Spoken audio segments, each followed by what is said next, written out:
शंभू बाबा जी उसे बचाओ कह रही गोरा रानी।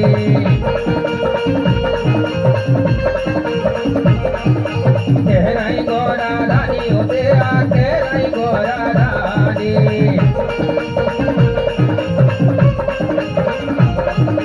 शंभू बाबा से भूत बचाओ कह रही गोरा रानी।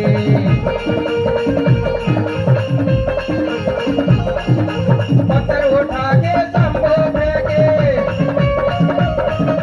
पत्थर उठा के शंभू फेंके पानी में चिढ़ जावे। नदी में बहता युवक देखा सचिन भाई महारानी।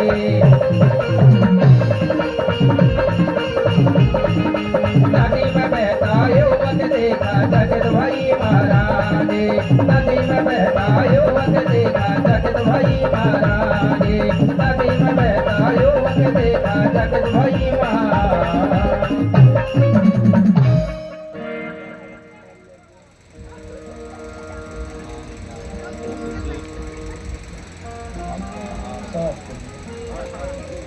चलिए इसी बीच इस कोया पुनः समिति के लिए सेवा समिति ग्राम पड़रई ठाकुर इनकी तरफ से 60 किलो गेहूं और 1200 रुपए की राशि प्राप्त होती है। हम फड़ापीन बड़ादेव से कामना करते हैं कि ऐसे दान दाताओं के लिए तन में मन में धन में वास करें। जय सेवा जय फड़ापीन। और सभी सगाजनों से मैं चाहूंगा कि ऐसे दान दाताओं के लिए जोरदार तालियों से सम्मान करें। और इसी बीच इस गीत पर खुश होकर के नर्मदा प्रसाद मसराम जी ने 50 रुपए की राशि सप्रेम भेंट की है। जय सेवा जय फड़ापीन जय जोहार जोहार। तो इस प्रकार से गोरा दाई शंभू बाबा से कहती हैं कि हे बाबा, एक युवक एक लकड़ी के गोले पे बहता हुआ आ रहा है, उसकी मदद करो। जब धीरे धीरे बहता हुआ वह कुमार शंभू शेख के पास आने लगा, तब उसे देख करके और सोच बढ़ गया। शंभू बाबा का और सोच बढ़ गया। राजगुरु शंभू शेख सोच में पड़ जाते हैं और उस महापुर लक्ष्मी मैडम जी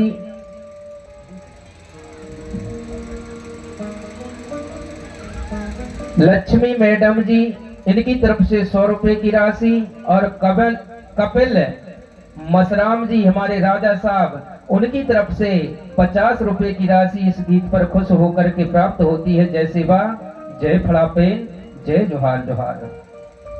तो इस प्रकार से शंभू बाबा विचार करते हैं और वहां जहां पर शंभू बाबा बैठे हुए थे उसी समक्ष एक भंवर पड़ रहा था। शंभू बाबा विचार करते हैं कि क्या किया जाए। यही युवक जो है और ये लकड़ी का गोला उसी भंवर की तरफ आ रहा है और ये युवक अगर उस भंवर में फंस गया तो फिर इसको बचा पाना मुश्किल है। बहुत सोच विचार करते हैं। राजगुरु शंभू महाराज मन में विचार करते हैं कि किस प्रकार कौन उपाय करके और इस युवक को बचाया जाए। महापुर का जो भंवर है भयानक भारी भंवर है और इस भंवर में अगर ये बालक आ गया तो फिर मैं भी कुछ नहीं कर पाऊंगा, ये नहीं बचेगा। इस प्रकार के विचार शंभू बाबा के मन में आ जाते हैं। तो क्या होता है, देव बाबा कुपार भी अपने हाथ को भंवर से बचाने के लिए और अपने हाथ को फड़फड़ाकर भंवर में थाप मारने लगा, लेकिन देव बाबा कुपार तब तक उसके संपर्क में आ जाते हैं। इधर शंभू बाबा सोचते सोचते एक पत्थर उठा करके और उस भंवर की तरफ मारते हैं, लेकिन वो है उस भंवर में ना जा करके और पहांदी झाड़ में छिड़ जाता है। तो जैसे ही उस पहांदी झाड़ में छिड़ जाता है, उस पहांदी झाड़ में फूल खिल रहे थे, तो वह फूल जो है वो पत्थर के लगने से और टूट करके उस भंवर में पहुंच जाता है। तो जैसे ही उस भंवर में पहुंच जाता है तो वह भंवर मिट जाता है, मिट जाता है। आपने देखा होगा अगर कहीं भंवर पड़ता है और जब भंवर पड़ता है तो उस भंवर में अगर थोड़ी सी भी थाप लग जाती है तो वह मिट जाता है। तो जैसे ही पहांदी डार की जो फूल था वह उस भंवर में पड़ा तो क्या हुआ, वह भंवर मिट गया, मिट गया। और उसी वक्त शंभू बाबा देरी ना करते हुए और वहीं पर छलांग लगा देते हैं, छलांग लगा देते हैं और उस पानी में कूद करके देव बाबा कुपार को निकाल लेते हैं, निकाल लेते हैं। देव कुपार को बेहोशी आ जाती है और राजगुरु शंभू शेख देव कुपार को बेहोशी देख करके और मन में चिंता छा गई, चिंता छा गई। राजगुरु शंभू शेख देव कुपार की बेहोशी दूर करने के कई उपाय करने लगे, सोचने लगे कि इसको बेहोशी से बाहर कैसे किया जाए ताकि ये बालक होश में आ जाए। इस प्रकार के विचार शंभू बाबा करने लगे। राजगुरु शंभू शेख महाराज देव कुपार को बेहोश में, बेहोशी से होश में लाने के लिए अनेक उपाय कर करके और हार जाते हैं, लेकिन देव बाबा कुपार होश में नहीं आते, नहीं आते हैं। अचेत अवस्था में पड़े हुए देव बाबा कुपार को देख करके शंभू बाबा सोच विचार करते हैं अब क्या करना चाहिए, क्या नहीं करना चाहिए।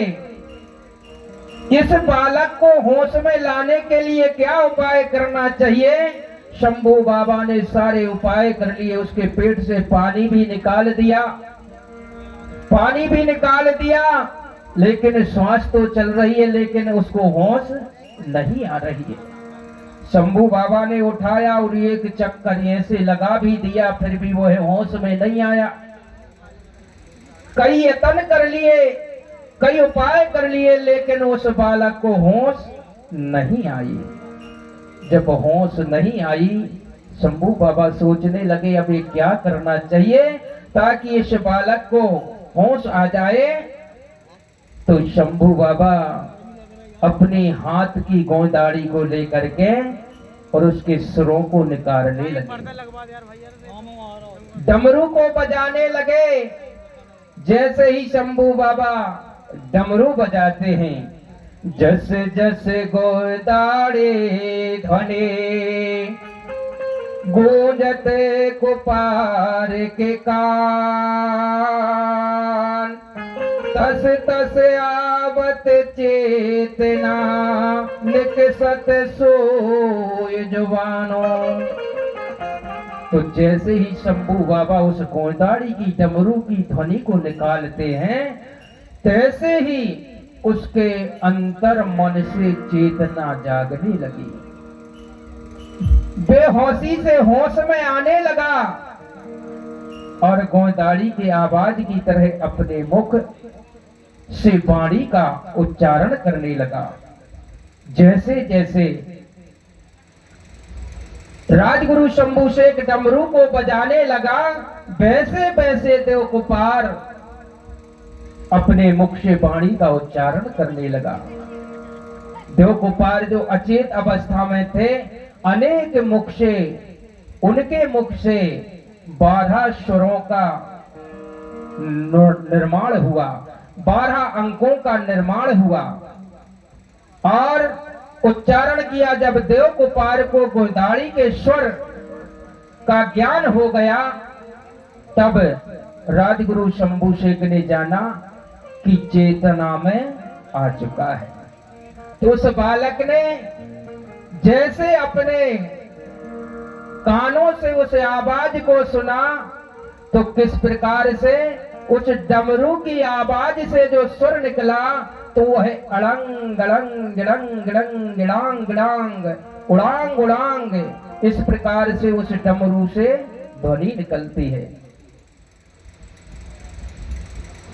और यही आपकी मूल भाषा है।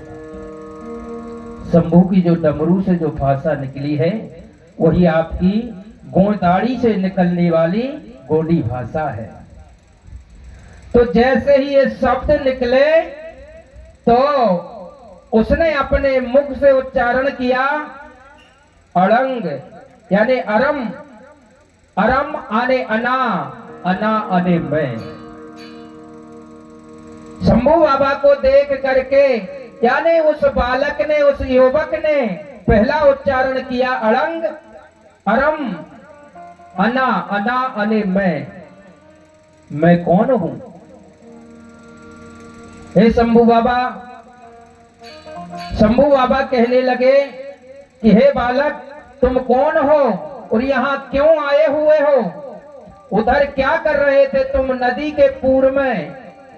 तो है बालक अपने मुख से उच्चारण करने लगा, हे शंभू बाबा, मैं सगा समुदाय के जन कल्याण के लिए, जो हमारा सगा समुदाय है वो नाना प्रकार के रोगों से ग्रसित है, उनके रोगों को दूर करने के लिए, और आपस में भाईचारा नहीं है, भाई की भाई बात नहीं मानता है, सास की बहू बात नहीं मानती है, बहू की सास बात नहीं मानती है, बाप की बेटा बात नहीं मानता है, एक दूसरे की बुराई करते हैं, एक दूसरे से लड़ते झगड़ते हैं।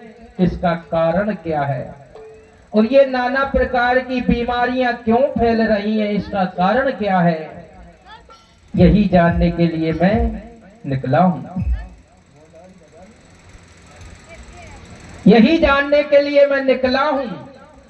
और हे शंभू बाबा, मैं उस एकांतमय स्थान में जाना चाहता हूं जहां मैं इस को खोजूं, पहचानूं, जानूं, और मैं अपने माता पिता से यही आज्ञा लेकर के आया हूं।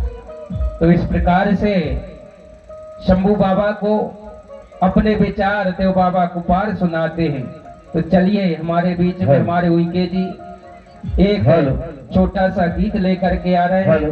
गीत का आनंद लेंगे, पुनः हम आगे के